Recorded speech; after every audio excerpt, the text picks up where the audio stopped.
Well, hello and welcome to our latest of the reviews of 2020. We're joined by, of course, one of the great contributors to the show over the last while, George McDonagh. George, as we're recording this, we're on the back of a famous weekend, Dublin after winning 6 in a row, and Man United after putting 6 goals past Leeds United. I dare say you're a happy man this morning. Never been as happy as to see United beat Leeds 6-2. Ian, 6 is the operative number of the weekend. Six in a row for Dublin, and as myself and PJ Fahy, a great friend of mine in Greyhound racing, would always adhere to, it's now 7 reigning popes since Mayo last won in Ireland. That's a nice way of putting it. George, we asked you to review the year, to pick out a couple of spots for us. Firstly, we'll just do a little overall thing. It was a good year in terms of racing, an unbelievable year in terms of racing. In fact, the last 6 months have been just absolutely frenetic. Every week, it seems 2-3 major competitions going on, and so much for the Greyhound enthusiasts to enjoy, unfortunately, from the comfort of their couch. But at the same time, it's kept us going through this time. It certainly has, Ian, as you rightly said, all the classics. We see in every classic, we see the great performance and a story as well behind a lot of things. But I think since racing resumed, what we've seen is the resilience of the Greyhound people, the camaraderie among people. As we know at stadiums, it's just owners only. But, you know, even the jubilation, everybody adhering to the social distancing guidelines, and we're going through a terrible pandemic. But as you rightly say, it's marvellous that the top class action has kept people, yes, watching it from the comfort of their couch, many people, but it's also great that people are interacting with each other, but on the tracks itself. And I know I've got vibes from other tracks as well from people. You know, often, like you see with the finals of various stakes at tracks, you know, everybody wants to win. But it's the thrill that each and every owner, and what people are doing, you know, you see the people coming in every week, they're looking after their dogs as it's standard. Pandemic doesn't really affect these people. Yes, it does to how they interact with various people. But, you know, you see the care looking after and the jubilation of people. And I think the industry itself, the way we're spread throughout the island of Ireland and 32 counties, is the fact that, you know, we're an integral part of Irish life. And I think this has really borne through in the last number of months. And I think the camaraderie among the Greyhound people has to be commended throughout the country.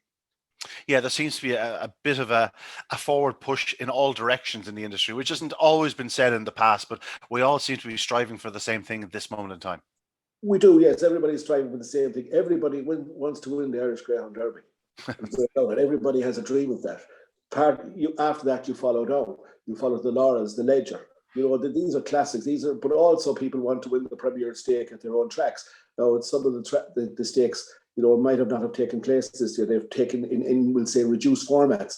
But again, it just shows you that everybody wants to win the Derby. But sometimes a man's Derby might be an A5 race on his local track with a dog that might just be trying very hard, and to finally get him to win, it's a great achievement. Yeah. George, we asked you to pick out 2 moments from the year, one more a national and perhaps the other one more of a local one to you. Where do you want to start? Simple. It's really, you kind of live up to your surname and this as a bit of a fortune teller, because you said something during the end of the commentary in the race I'm going to refer to nationally, and little did you know that a couple of weeks later you were quite right. But for me, iconic moments are iconic moments. Where were you when certain things happened? Where were you, no matter what? Where were you when the late Maradona scored the hand of God goal? But most people will say they were at home in one of the most iconic moments in greyhound racing in this country. And I thought that was Pestana's 28.99 in round 2 of the Irish Greyhound Derby. You commented at the 3/4 split that this was something else. And it was an iconic moment. You know, it's something that, did we ever think we'd see it?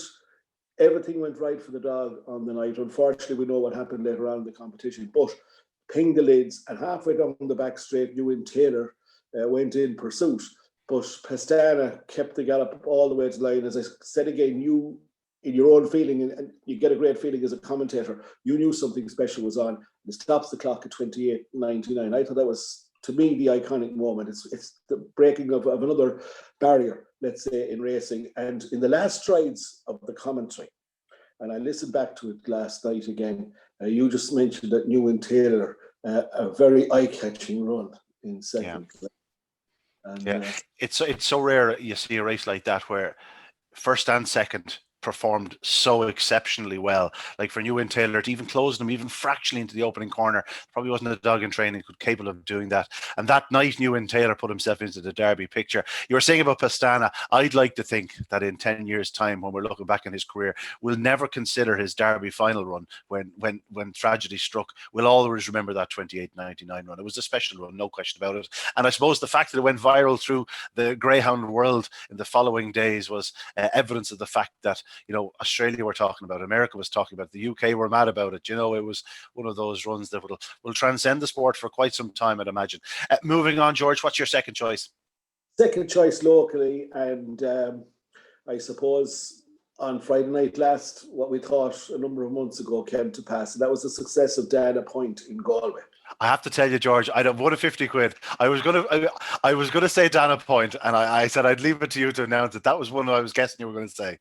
It was, because the dog had finished second in his first 3 runs, and then on his 4th run behind Paradise Mission in May 4, back in early September, late August, early September. I put it in a piece in the Sporting Press saying this might be the one to watch, because it was only at halfway started galloping. Paradise Mission was gone, and Dana Point turned into the back straight in 5th place. And, but came from the clouds in the home straight. Then the Mullins Curtin Syndicate, Ollie Curtin, Sean Mullins and their families, people that are synonymous with the industry in the west of Ireland, two great families and great supporters of everything Greyhound racing, and just great people and people who love the game. And then they upped to the trip for the next run over 5.75 yards. And we all know what happened mid-all. But I just think the 5.25 yard run behind Paradise Mission was the said, right, we need to step up and trip here. And culminating in last Friday night's Shelbourne Marathon. And again, you did speak on social media during the day, Ian, that you felt that if a dog could break 59 seconds, it would win the ultra marathon, and done 58.75. So well done to you. I'll tell you what, it was a hell of a run of the night, George. Like, I think if it had been run the week earlier, that same run, she'd have done the clock. I think she's special, George. I just wish that she'd have more opportunities next year over the longer trips. Now, don't get me wrong. You're telling me about her A4s and what she did over the 5.75. I think she does have the speed for 750, and I think she'll compete at the very, very highest level next year. And yeah, the two boys are infectious. You got that by them. The Winter Racing Festival, their celebrations. You could hear the roars from them early in the race. They knew it was over. They did, and when you passed the line on Friday night from the commentary box, I could hear the roar of the people who were looking on their phones and watching on a couple of TVs on the outside. It's just infectious. It's great to see a local winner. We all love to see the dogs winning, like at Shelbourne Park, from all over the country. Like that is the pinnacle, to be winning in big stakes in Shelbourne Park. But you say the two guys are they're great guys. They're going to be the life and the soul of the party. Ollie Curtin has a sense of dry humour.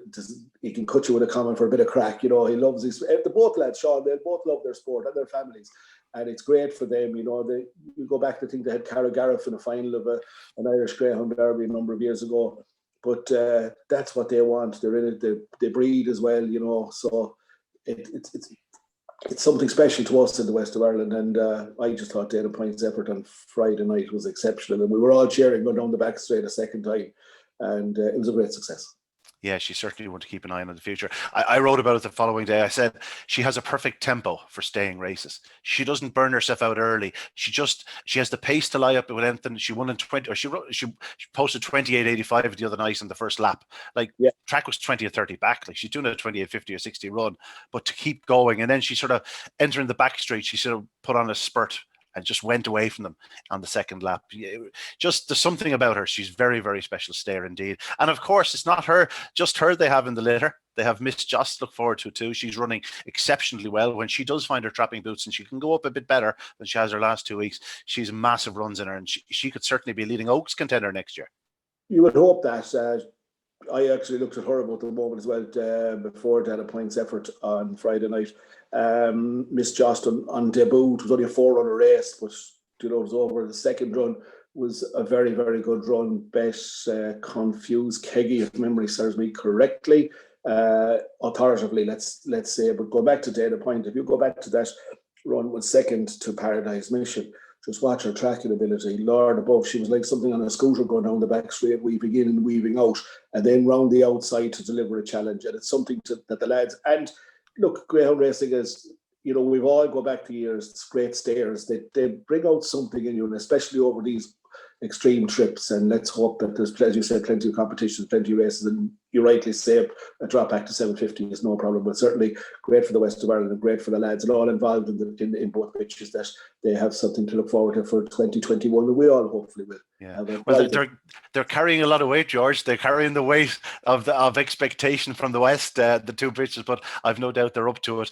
Just looking ahead briefly to 2021, you've probably answered your own question. I'm sure you're looking forward to seeing the likes of Miss Joss and Dana Point representing the West in Shelbourne Park in the very, very best competitions. But what else are you looking forward to in 2021? I'm actually looking forward to some sense of normality, and I'm looking forward to the way that the greyhound industry, to be quite honest, as a family, Ian, can contribute to Ireland returning to some sort of normality. Because I've said this before when we've had chats, the greyhound industry is a wonderful industry, and we have played a part in raising so much money for charity, sporting clubs and so on throughout the years. And I think that when we get back to normality, some sort of normality, somewhere in 2021, all these organisations are going to need the help. And I think we as an industry are there willing to help. And I think it could be a bonus for the industry that we're an predominantly outside gathering, especially during the summer months. And we look forward to the provincial tracks especially. We all want to have winners at Shelbourne Park. We all want to be there on Derby final night.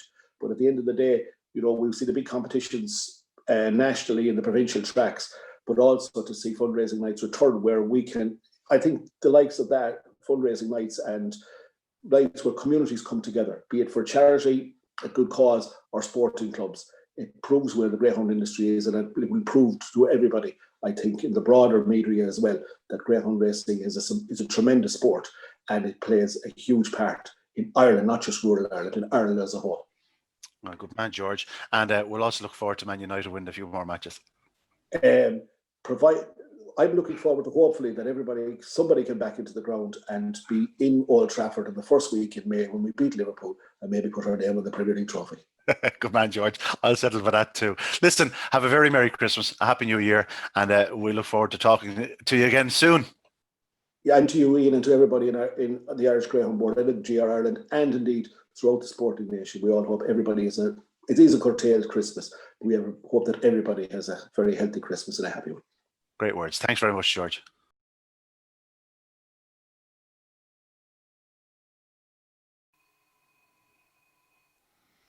And there is the bell. The runners for Heat 9 of the Derby. In 1, Pestana. 2, Waikiki Kino. 2, Virden. In 3, we have 2, Maker Daddy. 4 is 5, New in Taylor. And 6 is Slippy Keen. Break all important. Racing, good start by Pestana. He never misses the kick. Flashes up the fence and is going to clear into the corner. From in second spot, trap 5. New in Taylor showing devastating early, but out front, and it is Pestana on by 3 lengths to 5. New in Taylor, a gap in third to 2. Waikiki Kino, but Pestana clear to the third bend. 16.83, an incredible third bend split. New in Taylor trying his very best to bridge the gap in second, but Pestana is surely home and hosed and wins well. From in second, 5. New in Taylor. A very encouraging run by him. Back in third was 2, Waikiki Kino. We've seen the record broken. The first greyhound ever to break 29 seconds for 550 yards in Ireland. Pestana. Sensational. 2 laps ahead of them, the final of the Shelbourne Marathon Open 1025. 1, Sporting Pat. 2, Jap Rocks. 3, Mairead's Pearl. 4, Dana Point. 5, Kilzomic Satnav. And 6 is Kiltime and Pearl. The hare coming up behind Traps Racing. Good start by 6, Kiltime and Pearl. Leads to the opening turn. That's not a surprise. 5, Kilzomic Satnav in second. And now 4, Dana Point prominent in third. Gone second into the back. And it is Trap 6, Kiltime and Pearl. With Dana Point perfectly poised in second. 5, Kilzomic Satnav third. Then comes 3, Mairead's Pearl. 1, Sporting Pattern at the tail is 2, Japs Rocks, but out front, and it's still 6, Kiltime and Pearl, but now 4, Dana Point switches to the inside, will lead them after the opening lap in 28.85, a good run. In second is 6, Kiltime and Pearl, now a gap to 2, Jap Rocks trying to close, so too is 1, Sporting Pat, but Dana Point has quickly opened up by 7, 8 lengths now to in second spot 2, Jap Rocks, but Sporting Pat is the danger to the penultimate bend, and it is 4, Dana Point that's clear, by 7 lengths to in second 1. Sporting Pat, who's gradually getting closer, but it's all too late. Dana Point will maintain her record over a 1,000-yard trip. Scores from in second. Sporting Pat with 2. Jap Rocks in third. The winning time 58.75 in the conditions. That is very good indeed.